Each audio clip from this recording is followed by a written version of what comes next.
sermon today is coming from Psalm 116. Tuwatoe mono maneno ambayo tunayajua sana. What shall I render to the Lord for all his benefits to me? And David continues to say that I will do what? I will read the cup of salvation and call on the name of the Lord, and I will fulfill my vows mbele ya watu wake wote. So the statement is keep lifting the cup of salvation. Keep lifting the cup of salvation. Kaa ukiinua hicho kikombe cha wokovu. Kaa ukiinua hicho kikombe. Kwa binadamu, sisi binadamu katika shughuli na kazi zetu za kila siku, kuna mambo ambayo tunatendana moja na mwingine. Aidha tunakaribisha mtu pahali kwa kikombe ya chai, ama unampa zawadi ya kitu fulani, yaani unamtendea mema. When you do good to one another, inakaa kama ni deni kwa huyo ambaye umemtendea yale. Na kwa hivyo kama binadamu tuna mazoea ya kureturn good for good. Yaani reciprocating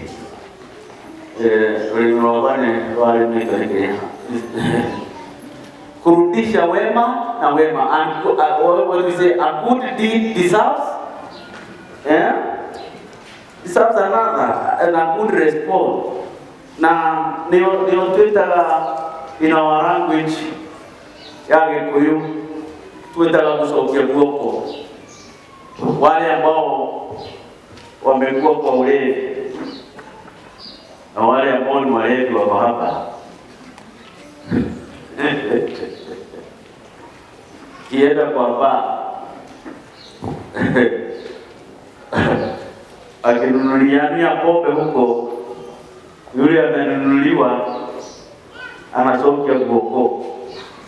Tukijikana kuwelewe kate uraku yule unataka ile kwa tokia kwa mesai ndio tunataka sai hizi pura tokia kwa mesai kama imani kama tunda usokia guoko is returning.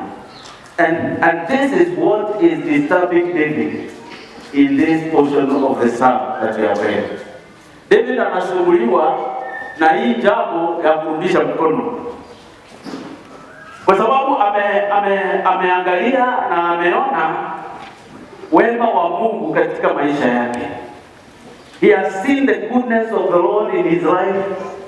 He has seen how God has been so faithful to him, how God has been so good. When he remembers about yeye na kondoo ambao alikuwa anapeleka malishoni, kondoo za baba yake, vile neno linasema alikuwa anapigana na wanyama wa mwituni ili kuwalinda kondoo na kuwachunga vizuri wakule washimbe. Akikumbuka vile Mungu alikuwa na yeye, alikuwa akimuongoza, alikuwa akimwezesha, alikuwa akimuinua, anaona mkono wa Mungu. Akikumbuka vita yake na Goliathi, kujua ya kwamba hakutumia panga kubwa ama mishale na vitu vile vilikuwa pale za kivita, alitumia tu kajiwe kamoja kuua Goliathi, mtu ambaye alikuwa amesumbua jeshi la Waisraeli. Akamuua tu kila Israeli hivi. Daudi akiangalia hivi, anaona si yeye, anaona Mungu. Akikumbuka wakati wa struggle yake na King Saul, mfalme Saul amemwambia atamuua kwa sababu watu wameiba sifa. Wajua watu wakiiba sifa kwako, kuna wengine hapa kando wanajawa na wivu na chuki. Weiruke koro mundu akagera gikoro uguo atondo inero rwiboro ugathiriria riu rira wagigathiririo mbere ya andu ugakimenyaga out of 10 there is a Judas. Out of 10 one is so jealous ole akwigukua atondo inero tondu we wasante akoro wahana gutahika riu so muthamaki so akiigua gutahika na gukua ni undu wa Daudi kuinirwo ni undu wa kuraga Goliath. Ainirwo ati Daudi ni oraga makiri na ake muthamaki oraga magana akimenya makiri na magana ni kuhuthia mareka atia marahuthia kimenya gaka ni kuraga gakue nigetha rwimbo rwike atia ukinya mwisho. But anaona nguvu za Mungu zikimlinda na zikimuinua. What about when he became the king of Israel? Chasing away and fighting all the enemies who were in Jerusalem as he constituted and as he made the city of Jerusalem, which became the city of David, Zion, fighting all over. Hata wakati mwingine akitaka kujenga hekalu Mungu anamwambia hapana, si wewe. Wewe mikono yako imejaa damu ya vita. Hello? Hey. Basi mara ndio ajaliwa kwa hekalu. Au kama yuleza takabe.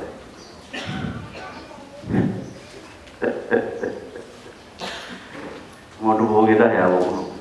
Sasa anaangalia hiyo mambo, anaona nguvu za Mungu. Na ndio anasema ni atia gweka. Ni atia gweka nigetha ehe Ngai wego wothe atikire. What will I do when you do your calculation? When you flash back, you look back and see what the Lord has done in your life, in the life of yourself, in the life of your family, in the life of your work, of your career, and you are here, you are okay, you have finished well, you have done it well. The maluteta wera miakeo marutie mudonakinya ko retire. You know, coming to the retirement is not an easy thing. It is the heart of God. Ona ukiga miakeo ya 70 the 90 tioro muhuthu wakiroro gwakugania yangu ita Jehova yundu wa wego wothe. That is the problem with David. He says, what will I do? This is God who has forgiven me. When you read Psalm 51, you see David seeking for forgiveness from this God. And God forgave him. If you read Psalm 121, you see David saying, I am lifting my eyes to the hills.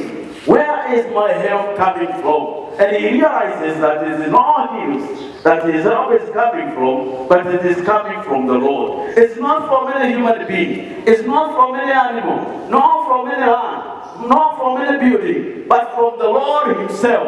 And he sees the help of God. In Psalm 130, David is saying, I was in debt, I was in trouble, I was in problems, and I cried to the Lord, and the Lord heard me and removed me from Imaruria Hana Toro, who Hana Imaria Moreo, Mother Yake, the Takua Kenji Vega. Mwanadamu kwa treni oyo eka gwatia ndiria eka mundu nguri na kibulwa iyo gwekatia. Even in Psalm 134, among many other areas I more time to refer to, David is saying, even it was not for the Lord who was with us, tiganeka iwale hamana ibere, tiganeka iwale hamana yere igire kohotwo digire ko ewe gutia. Daudi arora maundu macio akoria atiri, what will I do to this God? David is wrestling with how to repay God for his goodness. How can David repay God? David is bringing to us an impossibility. It is impossible to pay God. It is not possible. Bwana asifiwe. Totinge otakureha kari. Gotinge otakaka. Daudi aroria gwekatia. Yoro wa mawega maya. Kureha nake. Totinge ota kureha Ngai na rukawe siria ona muthenya morote ati no urehe Ngai. Ndungimuriha. So today no other put in the earth is the Lord's and everything in it. The world and all who live it, including you and myself, we belong to God. How will you pay God?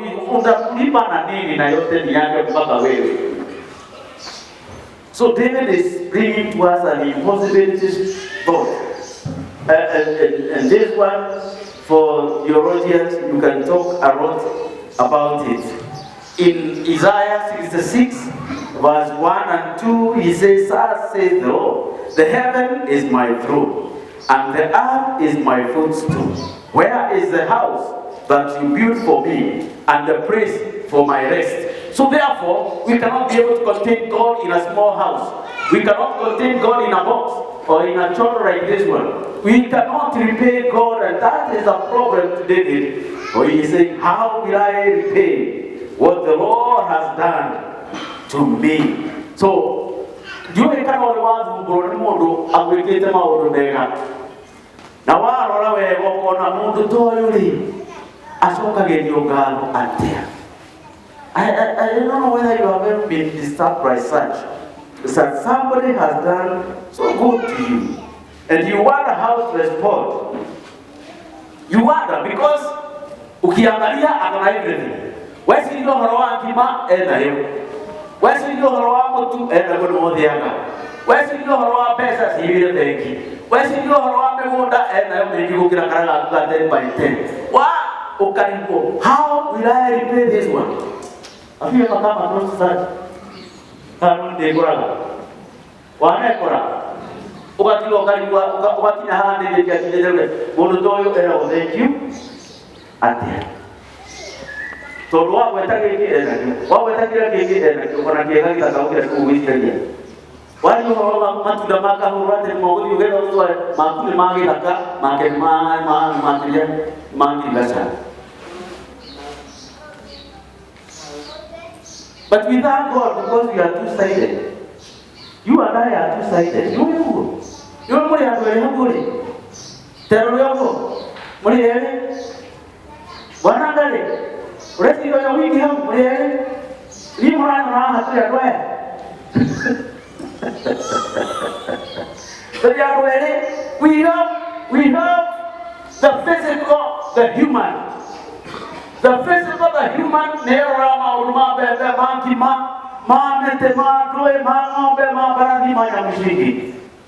but we have another side, the spiritual part. The spiritual part thinks about God. And when it thinks about God, it does not think about the physical issues. Because they give Mutwalida, Yawu, Neki Moku Mutwalida. Also to the physical, to the spiritual, and that is what David is doing. When he realizes there is no physical thing that he can take to God, then he turns to the spiritual and says, I will lift up the cup of salvation. That is the most I can do. I can lift the cup of salvation. I can say thank you to God. I can fulfill all my vows to Him. Bwana asifiwe. Kwa sababu hakuna kitu naweza mbelekea, it is now about me and Him. And he brings three things. He says, because he has asked himself, what will I do to God? How will I tell God thank you? Is it writing to Him a thank you card? Is it a bunch of flowers, those flowers, the red flowers, the yellow flowers? I fold them, I tell God I give you these flowers. Is it what? There is nothing. And he says, number one, I will lift the cup of salvation. I will lift the cup. For those who don't know the cup is this one.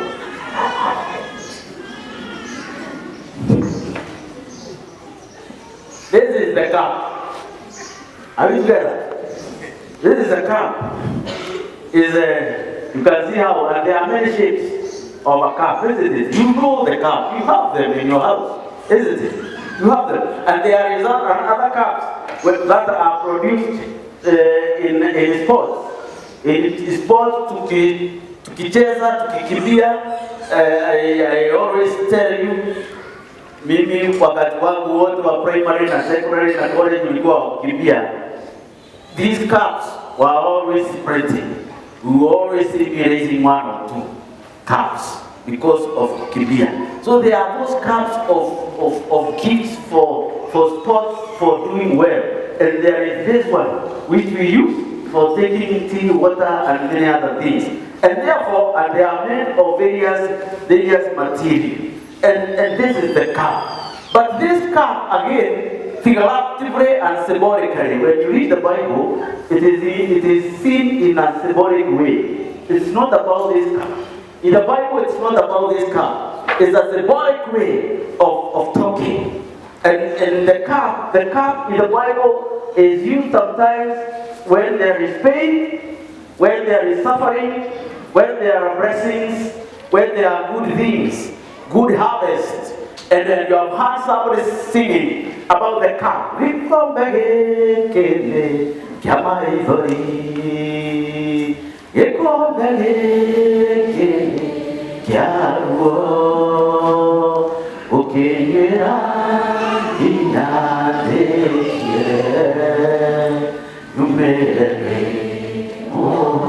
not about this cup you are seeing here. That one is symbolic. It is figurative, using what we have in the deep truth of God in Psalm 116. In Psalm 11 and verse 6, the cup is talking about the wrath of God and the punishment of God because of wrongdoing. And the cup is mentioned. That the cup of God of punishment because of doing wrong. And in Psalm 166, it is about the blessings of God. What about in Matthew 20, 22 and 23? You remember there were two brothers. Two brothers came to Jesus. Wakira Jesu atiriri. Kugama kinyuso wa kumwadhani wa wamekali. Yuka jiombe na wole, akabrother haka akoge yema na womo. Katuyo winga tuka prime minister na kala tuka minister wa kwetu. Nili kune na mwana. Nia mwenani. Lakini Yesu anawaambia uhoro wako hivyo raitika na left tu hapa na utungenya telele. Nemo kuota kunywela kikombe. Bwana asifiwe. Nemo kuota kunywela? Nemo kuota kunywela kikombe. Kikombe hiki nemo kuota kunywela nigetha mugeni karama na woyo na tondu togo ikara hera kikombe kiramba gwikate. Hera kikombe kiramba kunywela wa Mungu. Hera kikombe. When you take the cup of suffering, the cup of pain.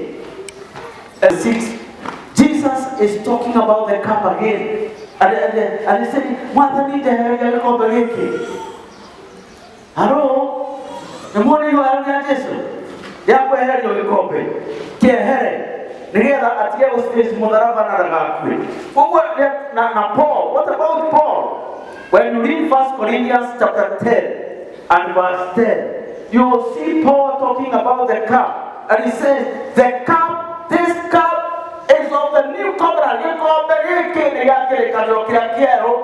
you get your another command.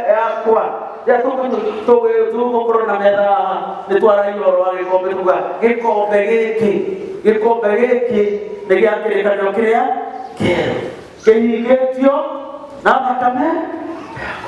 E ko betu down here over I will read the cup. I will read the cup. This cup is the cup of redemption. It is the cup of forgiveness.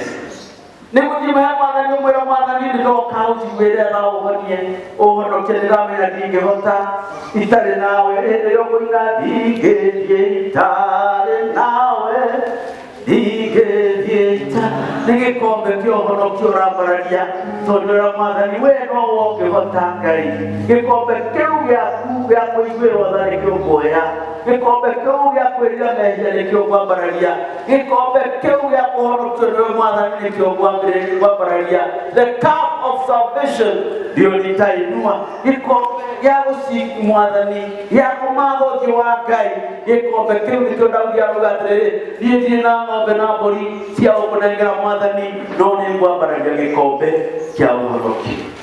hilo isiyo mwadhani, lakini nitajipeana kwako kama dhabihu iliyo hai. Hiyo ndio kikombe ya wokovu. That's why we got the number 2. I will call the name of the Lord. Nengwe taletwa lewe ya Ngai, nengo dada ya letwa ya mwadhani, nengo dada ya Ngai, nengo moinera, I will do it in truth and spirit. Nengo dada ya Ngai, nengo ya hida ya kwela la mwadhani ne thank you. Nene mwambara yoro sini, o mahida, o huaile, nitamshukuru Mungu kwa kuwa ni mwema. Shukuru Bwana kwa kuwa ni mwema, kwa maana fadhili zake ni za milele. Shukuru Bwana kwa kuwa ni mwema, kwa maana fadhili zake ni za milele. Karuru tuite rozina nitaingia lango lake na sifa moyoni, nitaingia kwa shangwe kuu, nitasema ni siku njema.